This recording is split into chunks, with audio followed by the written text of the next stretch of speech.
ಯಾಕೋ ಲೇಟ್ ಆಯ್ತಲ್ಲ ಜಾಯ್ನ್ ಆಗೋದು.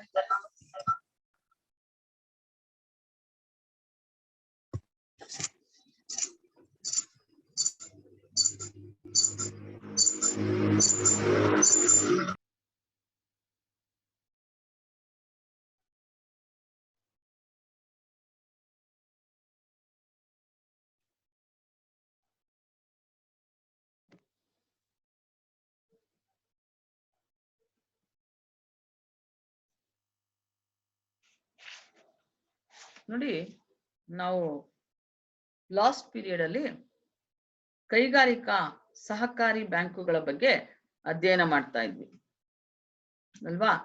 ಕೈಗಾರಿಕಾ ಬ್ಯಾಂಕುಗಳು, ಅದರ ಒಂದು ಸಂಪನ್ಮೂಲಗಳು, ಆಡಳಿತ ನಿರ್ವಹಣೆ, ಕೈಗಾರಿಕಾ ಸಹಕಾರಿ ಬ್ಯಾಂಕುಗಳ ಒಂದು ಉದ್ದೇಶಗಳು, ಇವೆಲ್ಲ ನಾವು ತಿಳ್ಕೊಂಡ್ವಿ.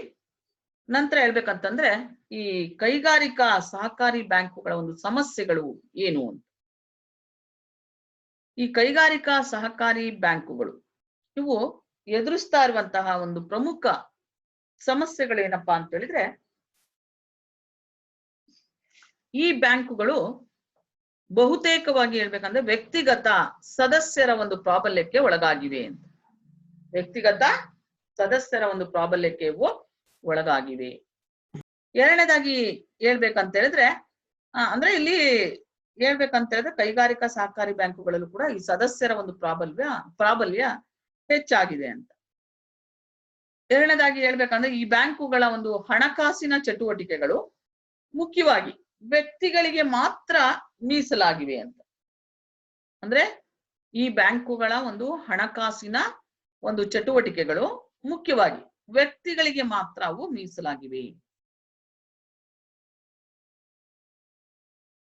ಅಂದ್ರೆ ಈ ಬ್ಯಾಂಕುಗಳು ಠೇವಣಿಗಳನ್ನ ಆಕರ್ಷಿಸ್ಲಿಕ್ಕೆ, ಆ ಮೂಲಕ ಸಂಪನ್ಮೂಲಗಳನ್ನ ಸಂಗ್ರಹಿಸ್ಲಿಕ್ಕೆ ಅವು ಸರಿಯಾಗಿ ಪ್ರಯತ್ನಿಸ್ತಾ ಇಲ್ಲ ಅಂತ. ಅಂದ್ರೆ ಈ ಬ್ಯಾಂಕುಗಳೇನಪ್ಪಾ ಅಂದ್ರೆ ಠೇವಣಿಗಳನ್ನ ಆಕರ್ಷಣೆ ಮಾಡ್ಲಿಕ್ಕೆ, ಆ ಮೂಲಕ ಸಂಪನ್ಮೂಲಗಳನ್ನ ಸಂಗ್ರಹಿಸ್ಲಿಕ್ಕೆ ಅವು ಸರಿಯಾದಂತ ಒಂದು ಪ್ರಯತ್ನವನ್ನ ಮಾಡ್ತಾ ಇಲ್ಲ. ಹಾಗಾಗಿ ಬದಲಾಗಿ ಅವು ಏನ್ ಮಾಡ್ತಾ ಇವೆ, ಹೊರಗಡೆಯಿಂದ ಸಾಲಗಳನ್ನ ಪಡಿಲಿಕ್ಕೆ ಇವು ಹೆಚ್ಚಿನ ಒಂದು ಆಸಕ್ತಿಯನ್ನ ತೋರಿಸ್ತಾ ಇವೆ. ಸೊ ಇದು ಕೂಡ ಈ ಕೈಗಾರಿಕಾ ಸಹಕಾರಿ ಬ್ಯಾಂಕುಗಳ ಒಂದು ಸಮಸ್ಯೆ ಅಂತೇಳಿ ಹೇಳ್ಬೋದು.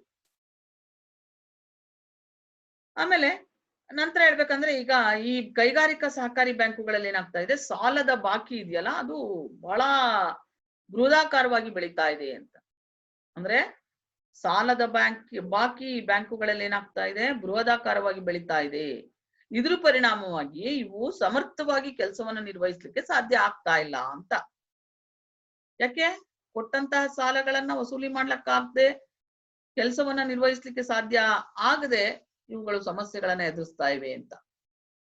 ಜೊತೆಗೆ ಏನಪ್ಪಾ ಅಂದ್ರೆ ಪ್ರತಿಯೊಂದು ಬ್ಯಾಂಕಿನ ಒಂದು ಕಾರ್ಯಾಚರಣೆಯ ಪ್ರದೇಶ ಇದೆಯಲ್ಲ, ಪ್ರತಿಯೊಂದು ಬ್ಯಾಂಕಿನ ಒಂದು ಕಾರ್ಯಾಚರಣೆಯ ಪ್ರದೇಶ ಸಂಪೂರ್ಣ ಅದು ರಾಜ್ಯಕ್ಕೆ ವ್ಯಾಪಿಸಿರೋದ್ರಿಂದ ಅದು ಸಮರ್ಪಕವಾಗಿ ಉಸ್ತುವಾರಿಯನ್ನ ನೋಡ್ಲಿಕ್ಕೆ ಮತ್ತೆ ಸಾಲ ವಸೂಲಾತಿಯನ್ನ ಮಾಡ್ಲಿಕ್ಕೆ ಅದು ಸಮರ್ಥವಾಗಿಲ್ಲ ಅಂತೇಳಿ ಹೇಳ್ಬೋದು.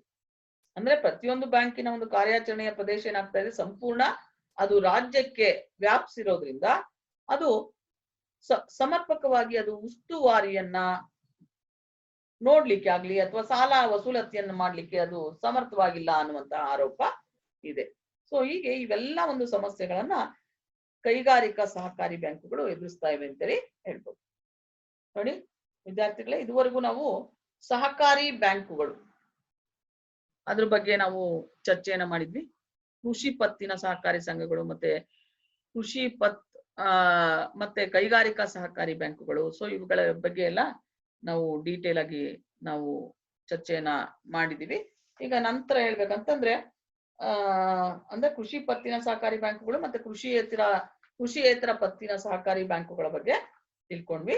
ಈಗ ನಂತರ ಇದರಲ್ಲಿ ಇನ್ನೊಂದು ಇದು ಚಾಪ್ಟರ್ ಏನಪ್ಪಾ ಅಂತಂದ್ರೆ, ಈ ಚಾಪ್ಟರ್ ಅಲ್ಲಿ ನೆಕ್ಸ್ಟ್ ಟಾಪಿಕ್ ಅಭಿವೃದ್ಧಿ ಬ್ಯಾಂಕುಗಳು ಅಂತ.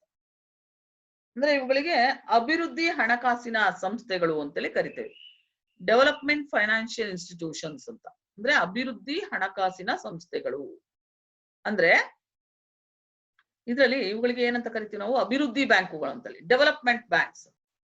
ಅಭಿವೃದ್ಧಿ ಬ್ಯಾಂಕುಗಳು ಅಂತ ಹೇಳಿದ್ರೆ ನೋಡಿ, ಈಗ ನಮ್ಮ ಭಾರತದಂತಹ ಅಭಿವೃದ್ಧಿಯನ್ನ ಹೊಂದ್ತಾ ಇರುವಂತಹ ದೇಶಗಳಲ್ಲಿ ವಾಣಿಜ್ಯ ಬ್ಯಾಂಕುಗಳು ತಮ್ಮ ಮೂಲಭೂತ ಕಾರ್ಯಗಳ ಜೊತೆಗೆ ಏನ್ ಮಾಡ್ತಾ ಇವೆ, ಕೆಲವೊಂದು ಅಭಿವೃದ್ಧಿ ಕಾರ್ಯಗಳನ್ನು ಕೂಡ ಅವು ನಿರ್ವಹಿಸ್ತಾ ಇವೆ ಅಂತ. ಅಂದ್ರೆ ಇಲ್ಲಿ ಮುಖ್ಯವಾಗಿ ಹೇಳ್ಬೇಕಂತಂದ್ರೆ ಭಾರತದಂತಹ ಅಭಿವೃದ್ಧಿ ಹೊಂದ್ತಾ ಇರುವಂತಹ ದೇಶಗಳಲ್ಲಿ ವಾಣಿಜ್ಯ ಬ್ಯಾಂಕುಗಳು ತಮ್ಮ ಮೂಲಭೂತ ಕಾರ್ಯಗಳ ಜೊತೆಗೆ ಕೆಲವೊಂದು ಅಭಿವೃದ್ಧಿ ಕಾರ್ಯಗಳನ್ನು ಕೂಡ ಅವು ನಿರ್ವಹಿಸ್ತಾ ಇವೆ. ಈಗ ನೋಡಿ, ಜರ್ಮನಿ, ಜಪಾನ್ ಮುಂತಾದ ದೇಶಗಳು ಅಭಿವೃದ್ಧಿ ಹೊಂದ್ತಾ ಇರುವಂತಹ ಒಂದು ಸಂದರ್ಭದಲ್ಲಿ ಅಲ್ಲಿನ ವಾಣಿಜ್ಯ ಬ್ಯಾಂಕುಗಳು ಕೈಗಾರಿಕಾ ಅಭಿವೃದ್ಧಿಯಲ್ಲಿ ಬಹಳ ಕ್ರಿಯಾತ್ಮಕವಾದಂತಹ ಒಂದು ಪಾತ್ರವನ್ನ ವಹಿಸೋದ್ರ ಮೂಲಕ ಆರ್ಥಿಕ ಪ್ರಗತಿಗೆ ಅವು ವಿಶಿಷ್ಟವಾದಂತಹ ಒಂದು ಕೊಡುಗೆಯನ್ನ ನೀಡಿದ್ವು. ಆದ್ರೆ ಪ್ರಸ್ತುತದಲ್ಲಿ ಹೇಳ್ಬೇಕಂತ ಹೇಳಿದ್ರೆ, ಅಂದ್ರೆ ಜರ್ಮನಿ, ಜಪಾನ್ ಮುಂತಾದ ದೇಶಗಳು ಅಭಿವೃದ್ಧಿ ಹೊಂದ್ತಾ ಇರುವಂತಹ ಸಂದರ್ಭದಲ್ಲಿ ಏನಾಯ್ತು, ಅಲ್ಲಿನ ವಾಣಿಜ್ಯ ಬ್ಯಾಂಕುಗಳು ಕೈಗಾರಿಕಾ ಅಭಿವೃದ್ಧಿಯಲ್ಲಿ ಬಹಳ ಕ್ರಿಯಾತ್ಮಕವಾದಂತಹ ಪಾತ್ರವನ್ನ ವಹಿಸೋದ್ರ ಮೂಲಕ ಆರ್ಥಿಕ ಪ್ರಗತಿಗೆ ಅವು ವಿಶಿಷ್ಟವಾದಂತಹ ಒಂದು ಕೊಡುಗೆಯನ್ನ ನೀಡಿದ್ವು.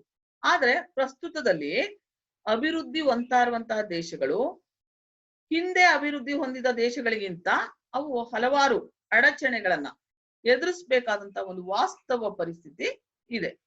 ಸೊ ಈ ದೆಸೆಯಲ್ಲಿ ವಿಶೇಷ ರೀತಿಯ ಒಂದು ಬ್ಯಾಂಕುಗಳು ಅವಶ್ಯಕವಾಗಿವೆ ಅಂತೇಳಿ ಹೇಳ್ಬೋದು. ವಿಶೇಷ ರೀತಿಯ ಬ್ಯಾಂಕುಗಳು ಇಲ್ಲಿ ಅವಶ್ಯಕವಾಗಿವೆ ಅಂತೇಳಿ.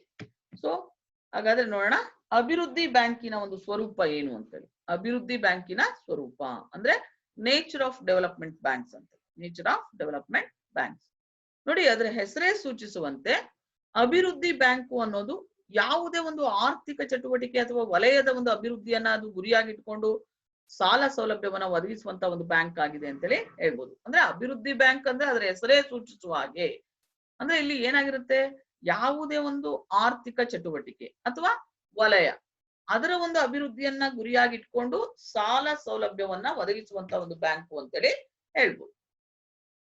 ಅಂದ್ರೆ ಆರ್ಥಿಕ ಅಭಿವೃದ್ಧಿಯಲ್ಲಿ ಅಂದ್ರೆ ಮುಖ್ಯವಾಗಿ ಆರ್ಥಿಕ ಅಭಿವೃದ್ಧಿಯನ್ನ ಸಾಧಿಸಲಿಕ್ಕೆ ಪ್ರಮುಖವಾಗಿ ಹೇಳ್ಬೇಕಂತಂದ್ರೆ ಕೃಷಿ ಮತ್ತು ಕೈಗಾರಿಕಾ ಕ್ಷೇತ್ರಗಳು ಸಮಗ್ರವಾಗಿ ಅವು ಬದಲಾವಣೆ ಆಗ್ಬೇಕು. ಅಂದ್ರೆ ಕೃಷಿ ಮತ್ತು ಕೈಗಾರಿಕಾ ವಲಯಗಳ ಒಂದು ರೂಪಾಂತರ ಇಲ್ಲಿ ಬಹಳಷ್ಟು ಅಗತ್ಯ ಅಂತೇಳಿ ಹೇಳ್ಬೋದು. ಯಾಕೆಂದ್ರೆ ಈ ಕ್ಷೇತ್ರಗಳ ಅಭಿವೃದ್ಧಿಗೆ ಬರೀ ಹಣಕಾಸು ಒಂದೇ ಸಾಲದು, ಜೊತೆಗೆ ಅವುಗಳಿಗೆ ಬೇಕಾದಂತಹ ಏನು ತಾಂತ್ರಿಕ ನೆರವು, ಟೆಕ್ನಾಲಜಿಕಲ್ ಅಸಿಸ್ಟೆನ್ಸ್ ಅಂತ ಕರಿತೀವಿ, ತಾಂತ್ರಿಕ ನೆರವು ಮತ್ತೆ ಈ ನಿರ್ವಹಣಾತ್ಮಕವಾದಂತಹ ಒಂದು ಸಲಹೆ, ಕಚ್ಚಾ ವಸ್ತುಗಳ ಒಂದು ಸಮರ್ಪಕ ಪೂರೈಕೆ, ಇವೆಲ್ಲ ಅಂಶಗಳು ಕೂಡ ಹಣಕಾಸಿನಷ್ಟೇ ಅವಶ್ಯಕ ಅಂತೇಳಿ ಹೇಳ್ಬೋದು.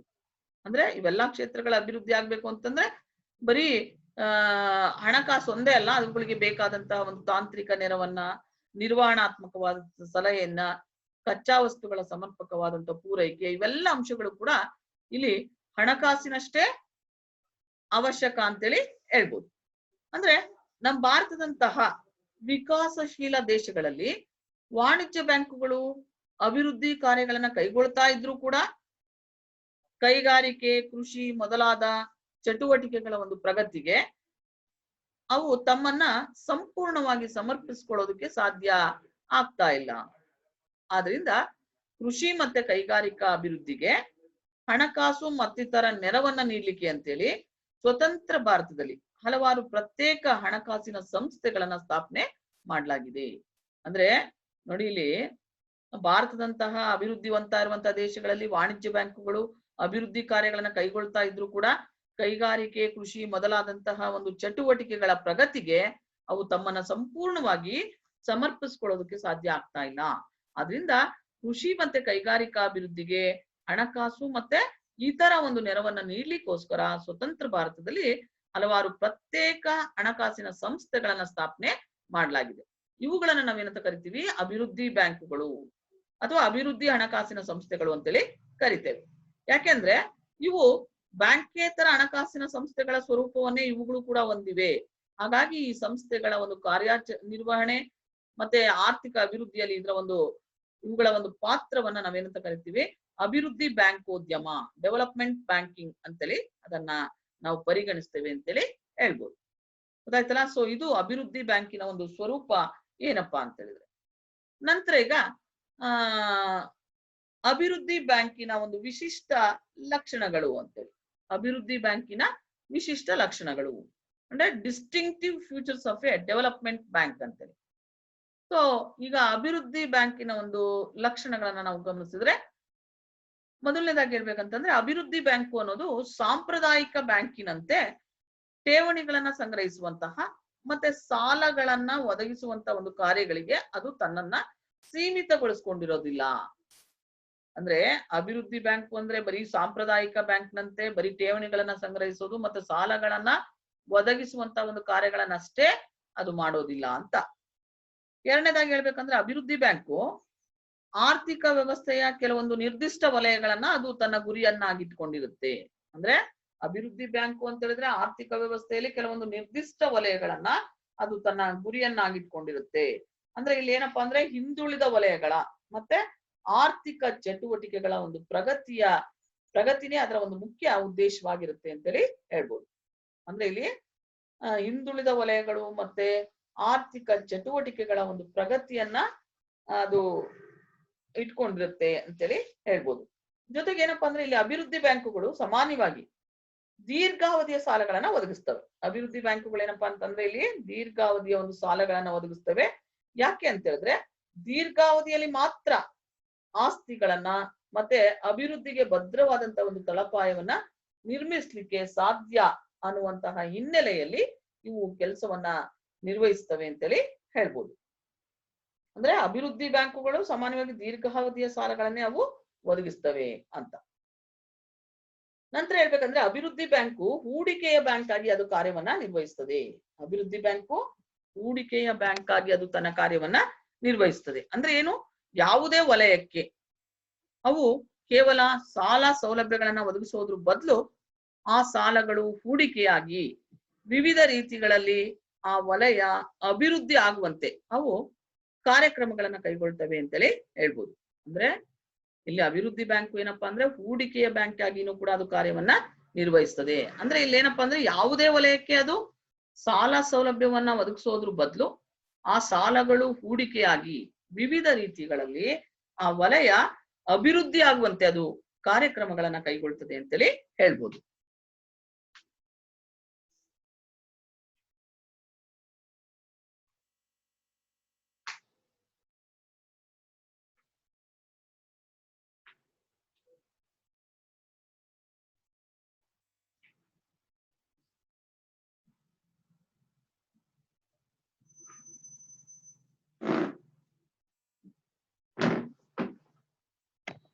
ನಂತರ ಹೇಳ್ಬೇಕಂದ್ರೆ ಅಭಿವೃದ್ಧಿ ಬ್ಯಾಂಕುಗಳು ಸಾಮಾನ್ಯವಾಗಿ ಕೆಲವೊಂದು ಪ್ರಾಜೆಕ್ಟ್ಗಳಿಗೆ ಅಂದ್ರೆ ಪರಿಯೋಜನೆಗಳಿಗೆ ಅವು ಸಾಲವನ್ನ ಒದಗಿಸ್ತವೆ.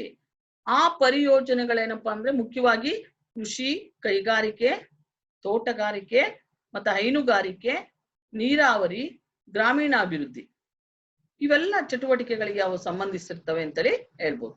ಅಂದ್ರೆ ಈ ಎಲ್ಲಾ ಯೋಜನೆಗಳು ಮುಖ್ಯವಾಗಿ ಯಾವ್ದಕ್ಕೆ ಸಂಬಂಧಪಟ್ಟಿರ್ತವೆ? ಕೃಷಿ, ಕೈಗಾರಿಕೆ, ತೋಟಗಾರಿಕೆ, ಹೈನುಗಾರಿಕೆ, ನೀರಾವರಿ, ಗ್ರಾಮೀಣಾಭಿವೃದ್ಧಿ ಇವೆಲ್ಲ ಚಟುವಟಿಕೆಗಳಿಗೆ ಅವು ಸಂಬಂಧಿಸಿರ್ತವೆ ಅಂತೇಳಿ ಹೇಳ್ಬೋದು.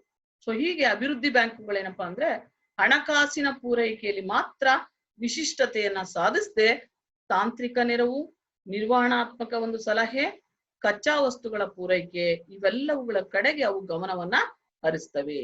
ಸೊ ಹಾಗಾಗಿ ಇವೆಲ್ಲವೂ ಕೂಡ ಅಭಿವೃದ್ಧಿ ಬ್ಯಾಂಕಿನ ಒಂದು ವಿಶಿಷ್ಟವಾದಂತಹ ಒಂದು ಲಕ್ಷಣಗಳು ಅಂತೇಳಿ ಹೇಳ್ಬೋದು.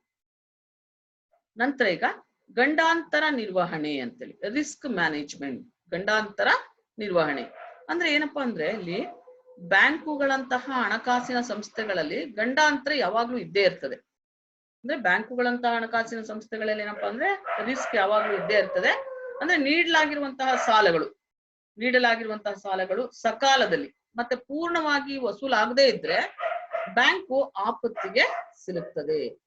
ಅದರಲ್ಲೂ ಕೂಡ ದೀರ್ಘಾವಧಿಯ ಒಂದು ಸಾಲಗಳನ್ನ ಒದಗಿಸುವಂತಹ ಅಭಿವೃದ್ಧಿ ಬ್ಯಾಂಕುಗಳಲ್ಲಿ ಗಂಡಾಂತರದ ಪ್ರಮಾಣ ಇದೆಯಲ್ಲ ಅದು ಹೆಚ್ಚಾಗಿರೋದು ಸ್ವಾಭಾವಿಕ ಅಂತೇಳಿ ಹೇಳ್ಬೋದು. ಅಂದ್ರೆ ಸಾಲಗಳು ಸರಿಯಾಗಿ ಮರುಪಾವತಿ ಆಗದೇ ಇದ್ರೆ ಹೊಸ ಸಾಲಗಳನ್ನ ಒದಗಿಸ್ಲಿಕ್ಕೆ ಸಾಕಷ್ಟು ಸಂಪನ್ಮೂಲಗಳು ಲಭ್ಯವಿರೋದಿಲ್ಲ.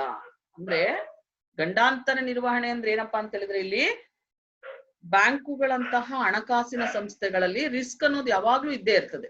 ಅಂದ್ರೆ ನೀಡಿರುವಂತಹ ಸಾಲಗಳು ಸಕಾಲದಲ್ಲಿ ಅವು ಪೂರ್ಣವಾಗಿ ವಸೂಲಾಗದೇ ಇದ್ರೆ ಬ್ಯಾಂಕ್ ಏನಾಗುತ್ತೆ, ಆಪತ್ತಿಗೆ ಸಿಲುಕ್ತದೆ. ಅದರಲ್ಲೂ ಕೂಡ ದೀರ್ಘಾವಧಿಯ ಒಂದು ಸಾಲಗಳನ್ನ ಒದಗಿಸುವಂತಹ ಅಭಿವೃದ್ಧಿ ಬ್ಯಾಂಕುಗಳಲ್ಲಿ ಗಂಡಾಂತರದ ಒಂದು ಪ್ರಮಾಣ ಹೆಚ್ಚಾಗಿರೋದು ಸ್ವಾಭಾವಿಕ ಅಂತೇಳಿ ಹೇಳ್ಬೋದು. ಅಂದ್ರೆ ಸಾಲಗಳು ಸರಿಯಾಗಿ ಮರುಪಾವತಿ ಆಗದೆ ಇದ್ರೆ ಹೊಸ ಸಾಲಗಳನ್ನ ಒದಗಿಸ್ಲಿಕ್ಕೆ ಸಾಕಷ್ಟು ಸಂಪನ್ಮೂಲಗಳು ಲಭ್ಯವಿರೋದಿಲ್ಲ.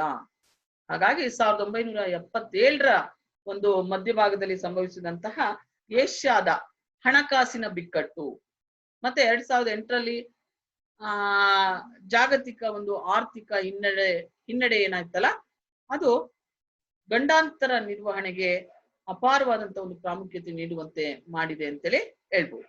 ಈಗ ನೋಡೋಣ, what are the important types of risk ಅಂತೇಳಿ. ಅಂದ್ರೆ ಗಂಡಾಂತರದ ಒಂದು ಪ್ರಮುಖ ವಿಧಗಳು. ಅಂದ್ರೆ ಬ್ಯಾಂಕೋದ್ಯಮವನ್ನ ನಿರ್ವಹಿಸ್ಕೊಂಡು ಹೋಗ್ಬೇಕಾದ್ರೆ ಬ್ಯಾಂಕೋದ್ಯಮ ವ್ಯವಹಾರಗಳ ನಿರ್ವಹಣೆಯಲ್ಲಿ ಯಾವ್ಯಾವ ರೀತಿಯ ಒಂದು ಗಂಡಾಂತರಗಳು ಎದುರಾಗ್ತದೆ ಅನ್ನೋದನ್ನ ನೋಡೋಣ. ಮೊದಲನೇದಾಗಿ ಎದುರಾಗುವಂತ ಒಂದು ರಿಸ್ಕ್ ಏನಪ್ಪಾ ಅಂತ ಹೇಳಿದ್ರೆ ಕ್ರೆಡಿಟ್ ರಿಸ್ಕ್ ಅಂತೇಳಿ. ಉದ್ದರಿ ಗಂಡಾಂತರ. ಉದ್ದರಿ ಅಂತಂದ್ರೆ ಸಾಲ ಅಥವಾ ಪತ್ತು. ಉದ್ದರಿ ಗಂಡಾಂತರ ಅಂದ್ರೆ ಬ್ಯಾಂಕ್ ಒದಗಿಸಿರುವಂತಹ ಸಾಲಗಳು ಸರಿಯಾಗಿ ಸಕಾಲದಲ್ಲಿ ಮತ್ತೆ ಪೂರ್ಣವಾಗಿ ಮರುಪಾವತಿ ಆಗದೆ ಇರೋದು, ಇದು ಉದ್ದರಿ ಗಂಡಾಂತರಕ್ಕೆ ಅವಕಾಶವನ್ನ ಕಲ್ಪಿಸ್ತದೆ.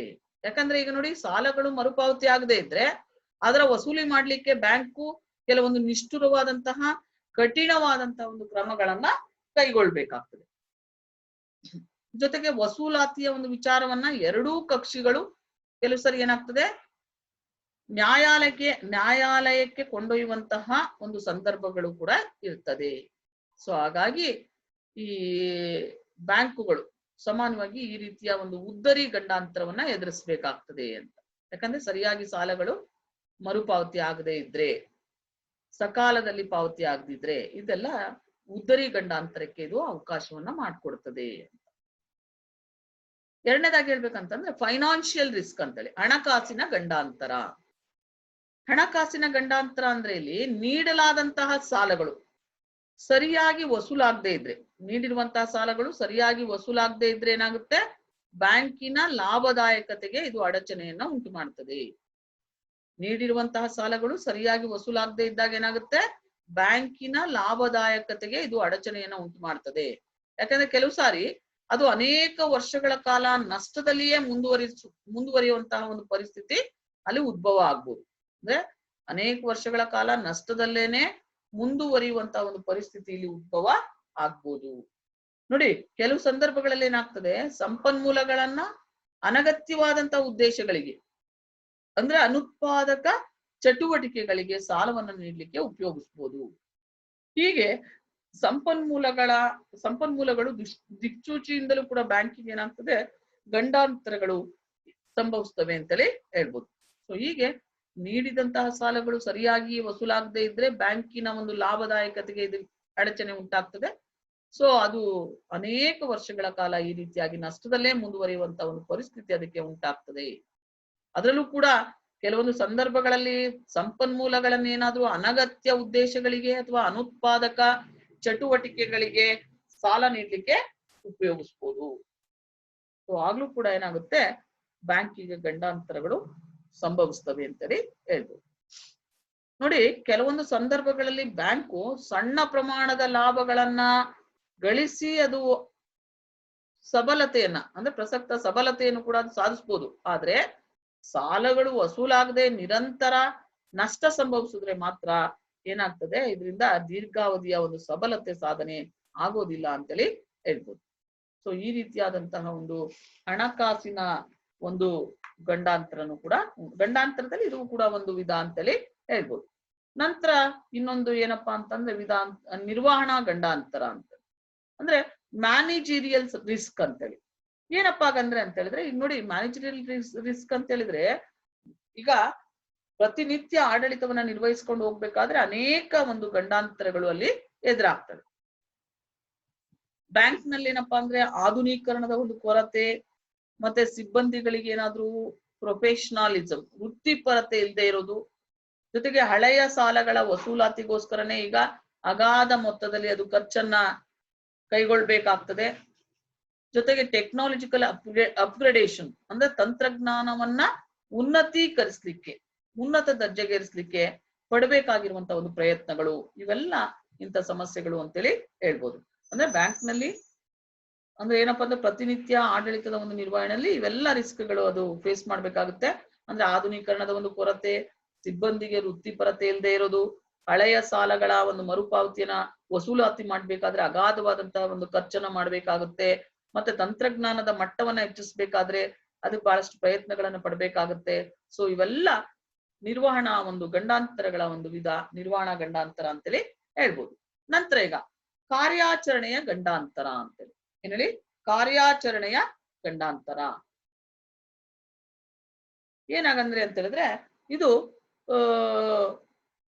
ಆಪರೇಷನಲ್ ರಿಸ್ಕ್ ಅಂತೇಳಿ ಕರಿತೇವೆ. ಅಂದ್ರೆ ಸಾಲವನ್ನ ಪಡೆಯುವವರು ಏನು, ಸಾಲವನ್ನ ಪಡೆಯುವವರು ದಾಖಲೆಗಳನ್ನ ಸಲ್ಲಿಸಲಿಕ್ಕೆ ವಿಳಂಬವಾಗುವಿಕೆ, ಅಥವಾ ಇತರೆ ಬ್ಯಾಂಕುಗಳಲ್ಲಿ ಮತ್ತೆ ಹಣಕಾಸಿನ ಸಂಸ್ಥೆಗಳಲ್ಲಿ ವ್ಯವಹಾರದ ನಿರ್ವಹಣೆಯಲ್ಲಿ ತೊಂದರೆಗಳು, ಇವೆಲ್ಲ ಇಂತಹ ಒಂದು ಗಂಡಾಂತರಗಳು ಅಂತೇಳಿ ಹೇಳ್ಬೋದು. ಅಂದ್ರೆ ಸಾಲಗಳನ್ನ ಪಡೆಯುವವರು ದಾಖಲೆಗಳನ್ನ ಸಲ್ಲಿಸಲಿಕ್ಕೆ ವಿಳಂಬವಾಗೋದು, ಮತ್ತೆ ಇತರ ಬ್ಯಾಂಕುಗಳಲ್ಲಿ ಮತ್ತೆ ಹಣಕಾಸಿನ ಸಂಸ್ಥೆಗಳಲ್ಲಿ ವ್ಯವಹಾರ ನಿರ್ವಹಣೆಯಲ್ಲಿ ಉಂಟಾಗುವಂತಹ ಒಂದು ತೊಂದರೆಗಳು, ಇವೆಲ್ಲ ಇಂತಹ ಗಂಡಾಂತರಗಳಾಗಿವೆ ಅಂತೇಳಿ ಹೇಳ್ಬೋದು.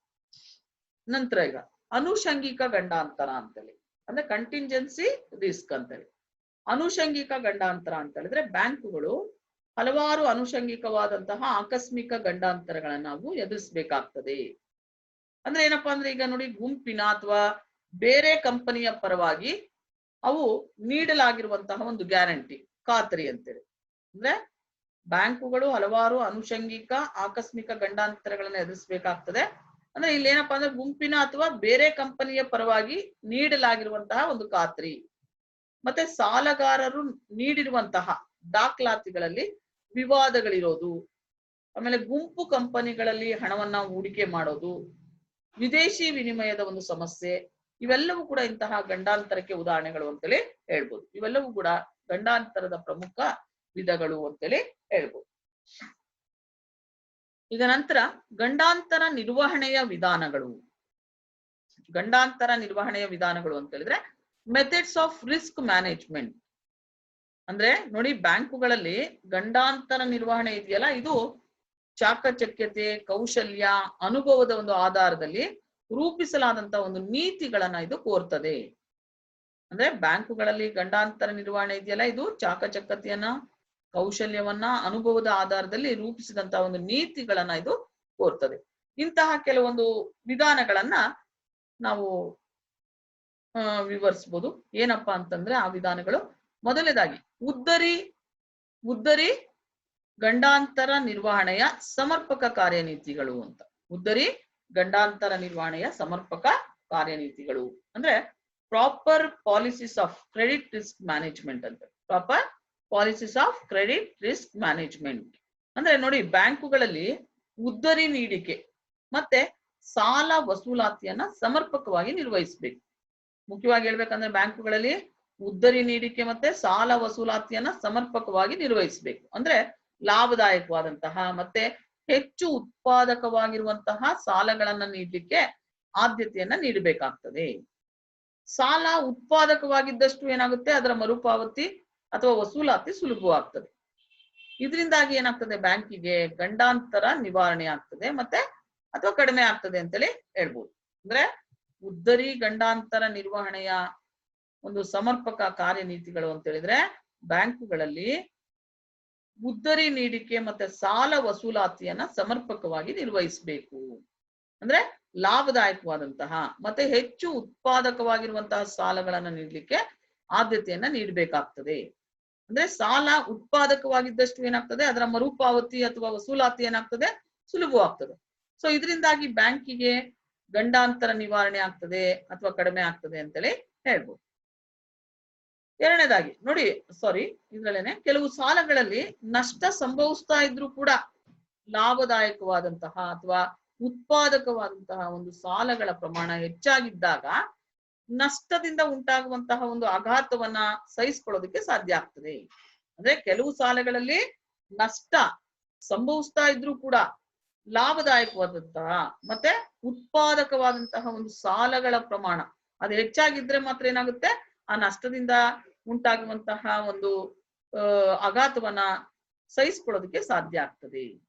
ಹೀಗೆ ಉದ್ದರಿ ಗಂಡಾಂತರ ಸಮರ್ಪಕ ನಿರ್ವಹಣೆಯ ದೃಷ್ಟಿಯಿಂದ ಇಲ್ಲಿ ಕೆಲವೊಂದು ಅಂಶಗಳು ಅಗತ್ಯವಾಗಿವೆ ಅಂತೇಳಿ ಹೇಳ್ಬೋದು. ಏನಪ್ಪಾ ಅಂದ್ರೆ, ಮೊದಲನೇದಾಗಿ ಹೇಳ್ಬೇಕಂದ್ರೆ ನೀಡಲಾದಂತಹ ಸಾಲಗಳ ಬಳಕೆಯ ಬಗ್ಗೆ, ನೀಡಲಾದಂತಹ ಸಾಲಗಳ ಬಳಕೆಯ ಬಗ್ಗೆ ಉಸ್ತುವಾರಿಯನ್ನ ನೋಡ್ಕೊಳ್ಳೋದು. ನೀಡಲಾದಂತಹ ಸಾಲಗಳ ಬಳಕೆಯ ಬಗೆಗೆ ಉಸ್ತುವಾರಿಯನ್ನ ನೋಡ್ಕೊಳ್ಳೋದು. ಎರಡನೇದಾಗಿ ಹೇಳ್ಬೇಕಂತ ಹೇಳಿದ್ರೆ, ಸಾಲ ನೀಡಿಕೆಯ ಬಗ್ಗೆ ಪರಿಣಾಮಕಾರಿಯಾದಂತಹ ಒಂದು ಕಾರ್ಯನೀತಿಯನ್ನ ಹೊಂದಿರೋದು. ಮತ್ತೆ ಹಿಂದಿನ ಒಂದು ಅನುಭವದ ಆಧಾರದಲ್ಲಿ ಅದನ್ನ ಪುನರ್ ವಿಮರ್ಶಿಸೋದು ಅಂತ. ಮತ್ತೆ ಮೂರನೇದಾಗಿ ಹೇಳ್ಬೇಕಂದ್ರೆ, ಸಾಲ ನೀಡಿಕೆ ಮತ್ತೆ ವಸೂಲಾತಿ ವಿಧಾನಗಳಲ್ಲಿ ಸರಿಯಾದಂತಹ ಒಂದು ನಿಯಂತ್ರಣ ಕ್ರಮಗಳನ್ನ ಅಳವಡಿಸ್ಕೊಳ್ಳೋದು. ಸೊ ಇವೆಲ್ಲವೂ ಕೂಡ ಉದ್ದರಿ ಗಂಡಾಂತರ ನಿರ್ವಹಣೆಯ ಸಮರ್ಪಕವಾದಂತಹ ಒಂದು ಕಾರ್ಯ ನೀತಿಗಳು ಅಂತೇಳಿ ಹೇಳ್ಬೋದು. ಎರಡನೇದಾಗಿ ಹೇಳ್ಬೇಕಂದ್ರೆ, ಸ್ಕಿಲ್ ಡೆವಲಪ್ಮೆಂಟ್, ಕೌಶಲ್ಯ ಅಭಿವೃದ್ಧಿ.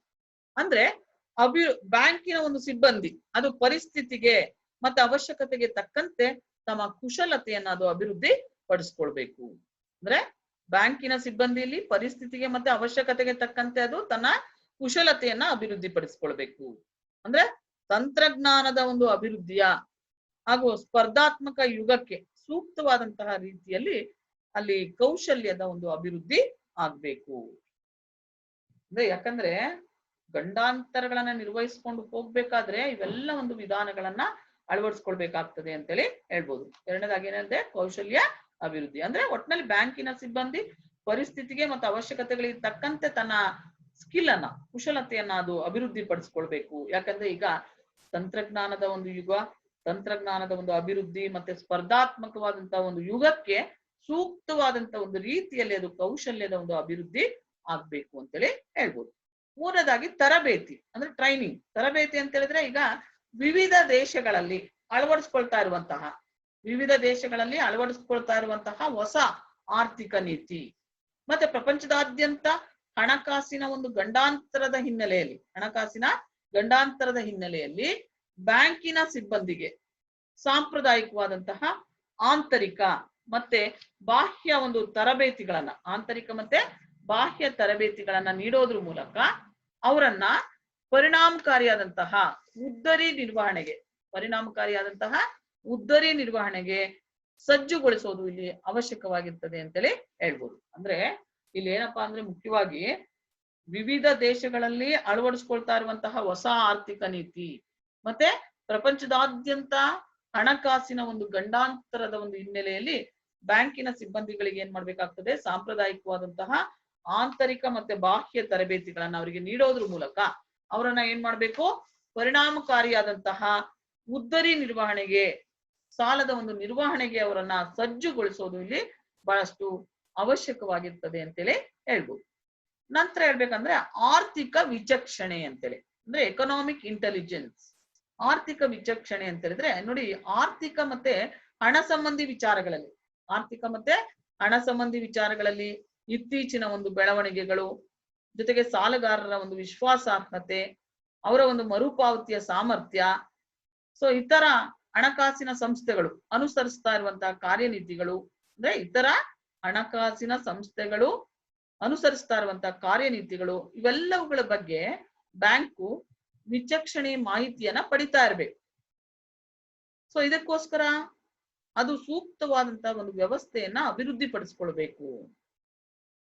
ಕೊನೆಯದಾಗಿ ಹೇಳ್ಬೇಕಂದ್ರೆ ಉದ್ದರಿ ಪರಿಶೋಧನೆ, ಕ್ರೆಡಿಟ್ ಇನ್ವೆಸ್ಟಿಗೇಷನ್. ಉದ್ದರಿ ಪರಿಶೋಧನೆ ಅಂತ ಹೇಳಿದ್ರೆ ಸಾಲಗಾರರ ಮತ್ತೆ ಜಮೀನ್ದಾರರ ಹಿನ್ನೆಲೆ ಮತ್ತೆ ಪೂರ್ವಾಚರಗಳನ್ನ ತಿಳ್ಕೊಳ್ಳೋದು ಕೂಡ ಈ ಉದ್ದರಿ ಗಂಡಾಂತರ ನಿರ್ವಹಣೆಯ ಅತಿ ಮುಖ್ಯವಾದಂತಹ ಅಂಶವಾಗಿದೆ ಅಂತೇಳಿ ಹೇಳ್ಬೋದು. ಅಂದ್ರೆ ಸಾಲಗಾರರ ಮತ್ತೆ ಜಮೀನ್ದಾರರ ಒಂದು ಹಿನ್ನೆಲೆಯನ್ನ, ಪೂರ್ವಾಪರಗಳನ್ನ ತಿಳ್ಕೊಳ್ಳೋದು ಈ ಉದ್ದರಿ ಗಂಡಾಂತರ ನಿರ್ವಹಣೆಯ ಅತಿ ಮುಖ್ಯವಾದಂತಹ ಅಂಶ ಅಂತೇಳಿ ಹೇಳ್ಬೋದು. ಯಾಕೆ ಅಂತ ಹೇಳಿದ್ರೆ 1970ರಿಂದ ಈಚೆಗೆ, ಅಂದ್ರೆ 1970ರ ದಶಕದಿಂದ ಈಚೆಗೆ ಈ ಒಂದು ಕಾರ್ಯವನ್ನ ಬ್ಯಾಂಕುಗಳ ಮತ್ತಿತರ ಹಣಕಾಸಿನ ಸಂಸ್ಥೆಗಳ ತರಬೇತಿ ಹೊಂದಿದಂತಹ ಒಂದು ಸಿಬ್ಬಂದಿನೇ ಇದನ್ನ ನಿರ್ವಹಿಸ್ತಾ ಇದ್ವಿ. ಆದ್ರೆ ನಂತರದ ದಿನಗಳಲ್ಲಿ ಏನಾಗಿದೆ, ಈ ಕಾರ್ಯಕ್ಕೆ ಹೆಚ್ಚಿನ ಒಂದು ಮಹತ್ವವನ್ನ ನೀಡ್ಲಾಗ್ತಾ ಇಲ್ಲ ಅಂತೇಳಿ ಹೇಳ್ಬೋದು. ಅಂದ್ರೆ ಇದು ಬದಲಾಗ್ಬೇಕಾಗಿದೆ. ಅದು ಅಲ್ಲದೆ ಈ ಉದ್ದೇಶ ಸಾಧನೆಗೋಸ್ಕರ ಒಂದು ಖಾಸಗಿ ಪತ್ತೆ ಸಂಸ್ಥೆಯನ್ನ ನೇಮಿಸ್ಕೊಳ್ಳೋದಕ್ಕೆ ಇಲ್ಲಿ ಅವಕಾಶ ಇರ್ತದೆ ಅಂತೇಳಿ ಹೇಳ್ಬೋದು. ಅದಕ್ಕೆ ಪ್ರೈವೇಟ್ ಡಿಟೆಕ್ಟಿವ್ ಏಜೆನ್ಸಿ ಅಂತೇಳಿ ಕರಿತೇವೆ. ಸೊ ಹೀಗೆ ಇವೆಲ್ಲವನ್ನ ತಿಳ್ಕೊಂಡು ಕಾರ್ಯವನ್ನ ನಿರ್ವಹಿಸಬೇಕಾಗ್ತದೆ. ಸೊ ಇವೆಲ್ಲವೂ ಕೂಡ ಏನಪ್ಪಾ ಅಂದ್ರೆ ಮುಖ್ಯವಾಗಿ ಹೇಳ್ಬೇಕು ಅಂತ ಹೇಳಿದ್ರೆ ಇದು ಗಂಡಾಂತರವನ್ನ ನಿರ್ವಹಿಸುವಂತಹ ಒಂದು ವಿಧಾನಗಳು ಅಂತೇಳಿ ಹೇಳ್ಬೋದು. ಗೊತ್ತಾಯ್ತಲ್ಲ? ಸೊ ಇದುವರೆಗೂ ನಾವು ಅಭಿವೃದ್ಧಿ ಬ್ಯಾಂಕ್ಗಳು ಅಂದ್ರೇನು, ಅದರ ಒಂದು ಸ್ವರೂಪ, ಲಕ್ಷಣಗಳು, ಮತ್ತೆ ಅದರಲ್ಲಿ ಗಂಡಾಂತರ ನಿರ್ವಹಣೆ ಅಂದ್ರೇನು, ಅದರ ಒಂದು ಪ್ರಮುಖ ವಿಧಗಳು, ಮತ್ತೆ ಗಂಡಾಂತರವನ್ನ ನಿರ್ವಹಿಸಿಕೊಂಡು ಹೋಗುವಂತಹ ವಿಧಾನಗಳು ಏನು ಅನ್ನೋದ್ರ ಬಗ್ಗೆ ಚರ್ಚೆ ಮಾಡಿದ್ವಿ. ಈಗ ನಂತರ ಅದರಲ್ಲಿ ಮುಖ್ಯವಾಗಿ ಹೇಳ್ಬೇಕಂತಂದ್ರೆ, ಹಾಗಾದ್ರೆ ಪ್ರಮುಖವಾದಂತಹ ಅಭಿವೃದ್ಧಿ ಹಣಕಾಸಿನ ಸಂಸ್ಥೆಗಳು ಯಾವುವು ಅಂತ ಅಂದ್ರೆ, what are the major development financial institutions in India? ಅಂದ್ರೆ ಭಾರತದಲ್ಲಿರುವಂತಹ ಪ್ರಮುಖ ಅಭಿವೃದ್ಧಿ ಹಣಕಾಸಿನ ಸಂಸ್ಥೆಗಳು ಯಾವುವು ಅನ್ನೋದನ್ನ ತಿಳ್ಕೊಳ್ಳೋಣ. ಅಂದ್ರೆ ನಮ್ಮ ಭಾರತದಲ್ಲಿರುವಂತಹ ಅಭಿವೃದ್ಧಿ ಹಣಕಾಸಿನ ಸಂಸ್ಥೆಗಳಲ್ಲಿ ಪ್ರಮುಖವಾದವುಗಳನ್ನ ನಾವಿಲ್ಲಿ ಚರ್ಚೆ ಮಾಡೋಣ.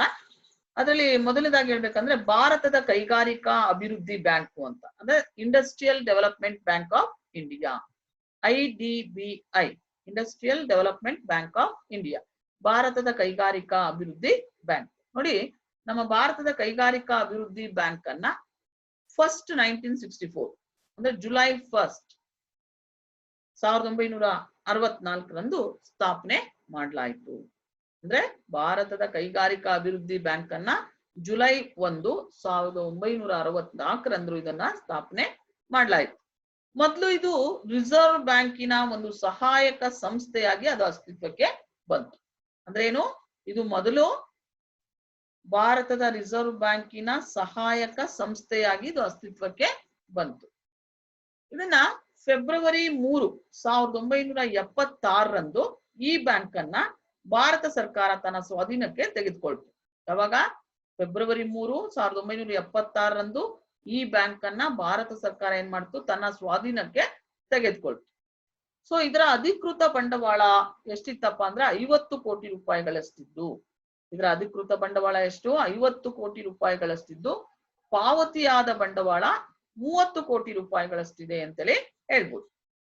ಸೊ ಇದು ವಿವಿಧ ರಾಜ್ಯಗಳಲ್ಲಿ ಮತ್ತೆ ಪಟ್ಟಣಗಳಲ್ಲಿ ಇದು ತನ್ನ ಶಾಖೆಯನ್ನ ಹೊಂದಿದೆ ಅಂತೇಳಿ ಹೇಳ್ಬೋದು. ಅದು ಭಾರತದ ಕೈಗಾರಿಕಾ ಅಭಿವೃದ್ಧಿ ಬ್ಯಾಂಕ್. ನಂತರ ಹೇಳ್ಬೇಕಂದ್ರೆ ಇದರ ಒಂದು ಉದ್ದೇಶಗಳು, ಆಬ್ಜೆಕ್ಟಿವ್ಸ್ ಆಫ್ IDBI ಅಂದ್ರೆ ಭಾರತದ ಕೈಗಾರಿಕಾ ಅಭಿವೃದ್ಧಿ ಬ್ಯಾಂಕಿನ ಉದ್ದೇಶಗಳು ಏನಪ್ಪಾ ಅಂತ ಹೇಳಿದ್ರೆ, 1947ರಿಂದ ಈಚೆಗೆ ಹೇಳ್ಬೇಕಂದ್ರೆ ಭಾರತದ ಒಂದು ಅಭಿವೃದ್ಧಿ ಬ್ಯಾಂಕೋದ್ಯಮದಲ್ಲಿ ಮಹತ್ತರವಾದಂತ ಒಂದು ಬೆಳವಣಿಗೆಗಳು ಆದವು. ಅಂದ್ರೆ ಕೈಗಾರಿಕಾ ಅಭಿವೃದ್ಧಿಗೆ ಯಥೋಚಿತ ಪ್ರಮಾಣದ ಒಂದು ಹಣಕಾಸು ಜೊತೆಗೆ ಇತರ ಒಂದು ವಿಧಗಳ ನೆರವನ್ನ ಒದಗಿಸ್ಲಿಕ್ಕೆ ಹಲವಾರು ವಿಶೇಷವಾದಂತಹ ಒಂದು ಸಂಸ್ಥೆಗಳನ್ನ ಸ್ಥಾಪನೆ ಮಾಡಲಾಗಿದೆ ಅಂತೇಳಿ ಹೇಳ್ಬೋದು. ಸೊ ಈ ಸಂಸ್ಥೆಗಳು ಕೈಗಾರಿಕೋದ್ಯಮಗಳಿಗೆಲ್ಲ ಸಾಕಷ್ಟು ಪ್ರಮಾಣದ ದೀರ್ಘಾವಧಿಯ ಒಂದು ಹಣಕಾಸನ್ನ ಅವು ಪೂರೈಕೆ ಮಾಡ್ತಾ ಇವೆ. ಆದಾಗ್ಯೂ ಹೊಸದಾಗಿ ಸ್ಥಾಪನೆಗೊಳ್ತಾ ಇರುವಂತಹ ಮತ್ತೆ ಬೆಳೀತಾ ಇರುವಂತಹ ಕೈಗಾರಿಕೋದ್ಯಮಗಳಿಗೆ ತೃಪ್ತಿಯಾಗುವಷ್ಟು ನೆರವನ್ನ ಒದಗಿಸ್ಲಿಕ್ಕೆ ಆಗ ಇದ್ದಂತಹ ಸಂಸ್ಥೆಗಳು ಸಾಕಾಗ್ತಾ ಇರ್ಲಿಲ್ಲ. ಅಂದ್ರೆ ಹೆಚ್ಚಿನ ಒಂದು ಹಣಕಾಸಿನ ಸಂಪನ್ಮೂಲಗಳನ್ನ ಹೊಂದಿದ್ದಂತಹ ಹೊಸದಾದಂತಹ ಒಂದು ಸಂಸ್ಥೆಯ ರಚನೆಯ ಒಂದು ಅವಶ್ಯಕತೆಯನ್ನ ಈ ಸಂದರ್ಭದಲ್ಲಿ ಮನಗಾಣಲಾಯಿತು ಅಂತೇಳಿ ಹೇಳ್ಬೋದು. ಅದು ಅಲ್ಲದೆ ಕೈಗಾರಿಕಾ ಅಭಿವೃದ್ಧಿಗೆ ಹಣಕಾಸನ್ನು ಒದಗಿಸ್ಲಿಕ್ಕೆ ಅಸ್ತಿತ್ವದಲ್ಲಿರುವಂತಹ ವಿವಿಧ ಸಂಸ್ಥೆಗಳ ನಡುವೆ ಏನಾಗಿತ್ತು, ಸರಿಯಾದಂತಹ ಒಂದು ಸಮನ್ವಯ ಇರಲಿಲ್ಲ, ಕೋಆರ್ಡಿನೇಷನ್ ಇರಲಿಲ್ಲ. ಅಂದ್ರೆ ಕೈಗಾರಿಕಾ ಅಭಿವೃದ್ಧಿಗೆ ಹಣಕಾಸನ್ನ ಒದಗಿಸ್ಲಿಕ್ಕೆ ಈಗ ಅಸ್ತಿತ್ವದಲ್ಲಿರುವಂತಹ ವಿವಿಧ ಸಂಸ್ಥೆಗಳ ನಡುವೆ ಏನಾಗಿತ್ತು, ಸರಿಯಾದಂತಹ ಒಂದು ಸಮನ್ವಯ ಇರಲಿಲ್ಲ. ಸೊ ಇವುಗಳ ಒಂದು ಕಾರ್ಯಚಟುವಟಿಕೆಗಳನ್ನ ಸಮನ್ವಯಗೊಳಿಸ್ಲಿಕ್ಕೋಸ್ಕರ ಒಂದು ಅಗ್ರ ಸಂಸ್ಥೆಯ ಅಗತ್ಯ ಕಂಡುಬಂತು. ಆ ಪ್ರಕಾರ ಕೈಗಾರಿಕಾ ಅಭಿವೃದ್ಧಿಗೆ ತೃಪ್ತಿಕರ ಪ್ರಮಾಣದ ಒಂದು ಹಣಕಾಸನ್ನ ಒದಗಿಸುವಂತಹ ಮತ್ತೆ ಕೈಗಾರಿಕಾ ಉದ್ಯಮಕ್ಕೆ ಹಣಕಾಸಿನ ನೆರವನ್ನ ಒದಗಿಸ್ಲಿಕ್ಕೆ ಅಸ್ತಿತ್ವದಲ್ಲಿರುವಂತಹ ಸಂಸ್ಥೆಗಳ ಒಂದು ಕಾರ್ಯ ಚಟುವಟಿಕೆಗಳನ್ನ ಸಂಯೋಜಿಸುವಂತಹ ಒಂದು ಉದ್ದೇಶವನ್ನು ಇಟ್ಕೊಂಡು ಭಾರತದ ಕೈಗಾರಿಕಾ ಅಭಿವೃದ್ಧಿ ಬ್ಯಾಂಕ್ ಅನ್ನ ಸ್ಥಾಪನೆ ಮಾಡಲಾಯಿತು. ಹಾಗಾಗಿ ಇದು ಹೇಳ್ಬೇಕಂದ್ರೆ ಕೈಗಾರಿಕಾ ಒಂದು ಹಣಕಾಸಿನ ರಂಗದಲ್ಲೇ ಅಗ್ರ ಸಂಸ್ಥೆ ಅಂತೇಳಿ ಹೇಳ್ಬೋದು. ಯಾವುದು? IDBI ಅಂದ್ರೆ industrial development bank of India, ಭಾರತದ ಕೈಗಾರಿಕಾ ಅಭಿವೃದ್ಧಿ ಬ್ಯಾಂಕು. ಸೊ ನಂತರ ಈಗ ಅದರ ಒಂದು ಕಾರ್ಯಗಳು ಏನು ಅನ್ನೋದನ್ನ ತಿಳ್ಕೊಳ್ಳೋಣ. ಅಂದ್ರೆ ಭಾರತದ ಕೈಗಾರಿಕಾ ಅಭಿವೃದ್ಧಿ ಬ್ಯಾಂಕಿನ ಒಂದು ಕಾರ್ಯಗಳೇನಪ್ಪಾ ಅಂತ ಹೇಳಿದ್ರೆ, ಅಂದ್ರೆ ಫಂಕ್ಷನ್ಸ್ ಆಫ್ IDBI ಅಂದ್ರೆ ನಮ್ಮ ಭಾರತದ ಕೈಗಾರಿಕಾ ಅಭಿವೃದ್ಧಿ ಬ್ಯಾಂಕ್ ಇದೆಯಲ್ಲ, ಇದು ಹಣಕಾಸಿನ ನೆರವಿನ ಜೊತೆಗೆ ಅದು ಇತರ ಒಂದು ಸೌಲಭ್ಯಗಳನ್ನು ಕೂಡ ಒದಗಿಸ್ತಾ ಇದೆ. ಮುಖ್ಯವಾಗಿ ಏನಪ್ಪಾ ಅಂದ್ರೆ